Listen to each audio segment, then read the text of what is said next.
Welcome back, everyone. Ready for another deep dive? Always. Okay, so today we're going to explore something All right. that you might not usually associate with a bustling city like Sydney, Australia. Yeah.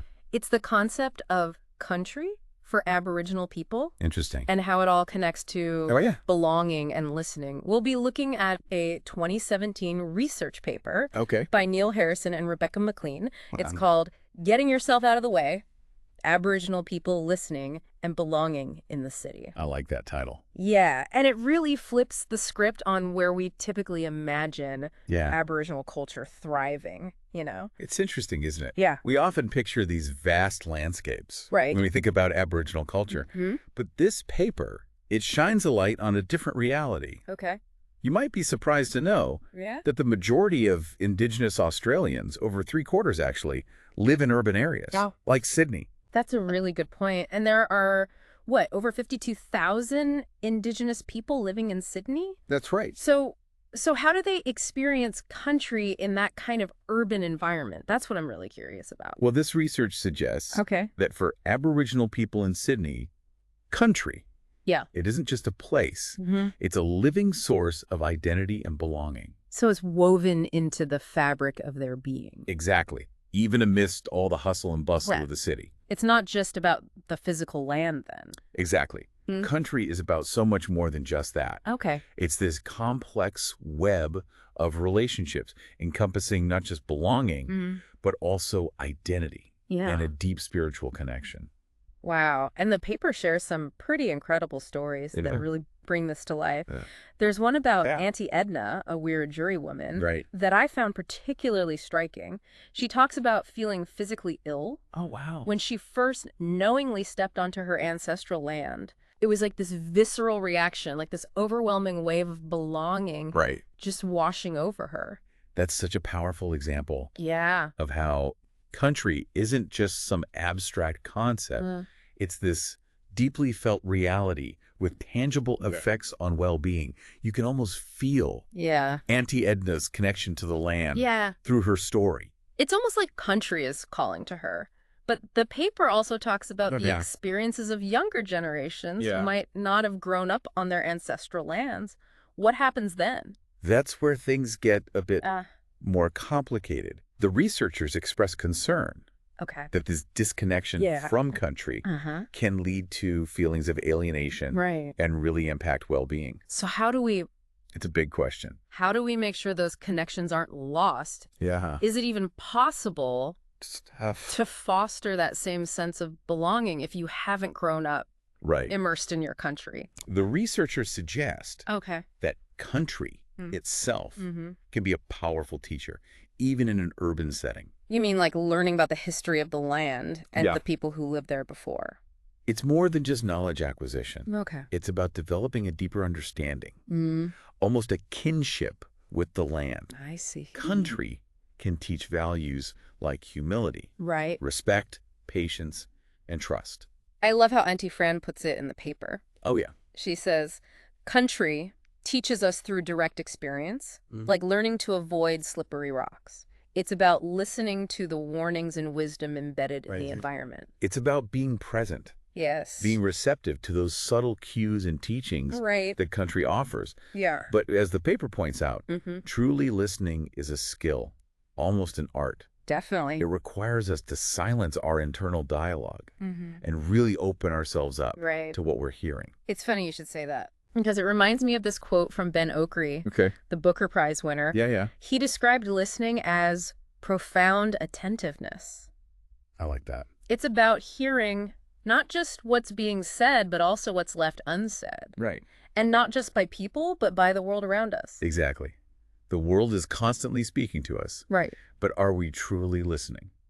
Okay, so we've talked about personal experiences, but what about the impact of country in more formal settings?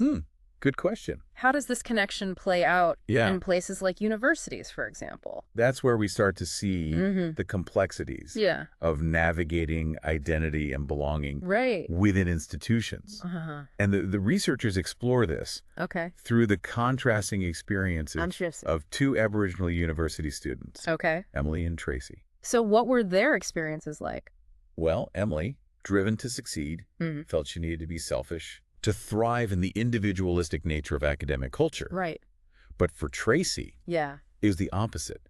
She felt her Aboriginal identity Okay. amplified within the university system, Interesting. which actually made it harder for her to just be crazy. Wow, that's really insightful. Isn't it? It sounds like institutions, even with good intentions, can sometimes unintentionally Right. create barriers Yeah, for Aboriginal students. exactly. And it highlights just how nuanced this idea of belonging can be, Right. especially when navigating spaces Yeah. designed with a different cultural perspective. So how do we bridge that gap? What does the research suggest we can do to foster a stronger sense of belonging for Aboriginal people, especially in places like universities? Well, one key theme that emerges is this idea of getting yourself out of the way.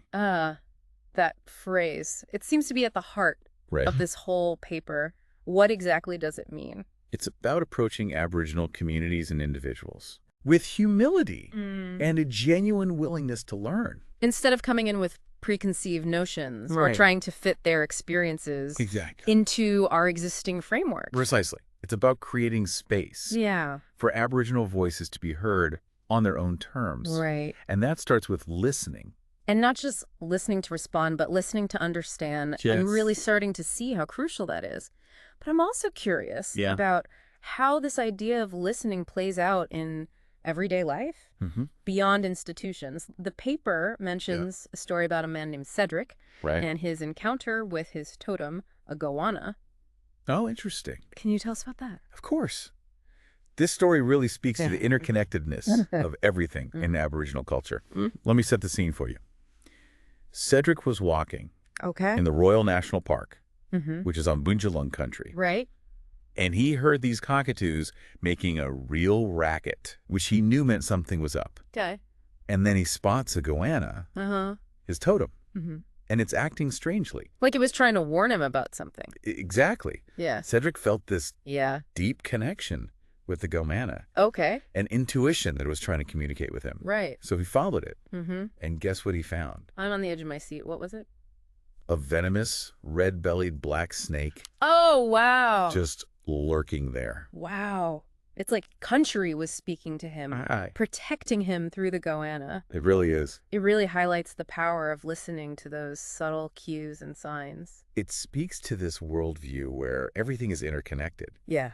The animals, the land, the people, all part of this intricate web of relationships. And learning to listen in this way, Yeah. to understand these connections, Right. is a key part of Aboriginal culture. But as we've been discussing, it's not always easy, is it? You're right. It's not, Especially for those of us who haven't grown up immersed in that way of thinking. you're absolutely right. It takes a certain humility, Mm-hmm. a willingness to step back Yeah. from our own preconceptions Right. and be open to a different way of knowing. To acknowledge that we don't have all the answers. Exactly. That there's wisdom to be found in sources we might not usually consider. That's such an important point. Yeah. And the paper highlights how this concept of listening Mm-hmm. plays a crucial role in reconciliation Okay. between Aboriginal and non-Aboriginal people. There's a powerful quote from Annie Fran about this, yeah? where she urges non-Aboriginal people to approach Aboriginal communities with humility and a willingness to learn, to admit that they don't have all the answers, that they don't know everything about Aboriginal culture. She emphasizes that the simple act of humility, Yeah. of being open to learning, can open doors to meaningful connection and understanding. It's about letting go of ego and truly embracing the opportunity to learn Exactly. from a different perspective. It ties back to the paper's central theme, of Right. getting ourselves out of the way, doesn't it? Absolutely. It's not about imposing our own interpretations or Right. trying to fit Aboriginal experiences into pre-existing frameworks. It's about creating space Right. for those voices and experiences to be heard on their own terms, Yeah. to understand country through the eyes of those who are deeply connected to it.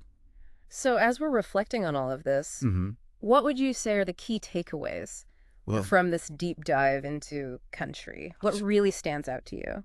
one of the most powerful insights is the interconnectedness Okay. of belonging and listening. Right. They feed into each other, Yeah. creating this beautiful cyclical relationship. Belonging teaches you to listen. And listening deepens your sense of belonging. Right. It's an ongoing journey of connection and understanding. And it's not just about a No. place. It's about a way of being in the world, a way of relating to everything around us. And this deep dive has shown us that listening is the key to unlocking that deeper sense of belonging. It really is. It's about being present, attentive, and open to the wisdom and guidance that country offers. It's a reminder that in our busy, Right. often self-centered world, we can all benefit Yeah. from cultivating the art of truly listening. Not just to people, but to the environment. Exactly. To the stories whispered by the wind, to the history etched into the land. And as we wrap up Yeah. our exploration of country in the heart of Sydney, I'd like to leave you with a question to ponder. A final thought to carry with us. Yes. How can we all become better listeners? Not just to the human voices around us, Right. but to the voices of the natural world, Yeah. to the stories held within the places we call home. That's such a beautiful and thought-provoking question. It is. It encourages us to explore our own connections. Yes. To place and belonging, to listen more deeply to the world around us, Right. and to continue learning and growing. It's a journey. Thanks for joining us Of course. on this fascinating deep dive into the heart of country.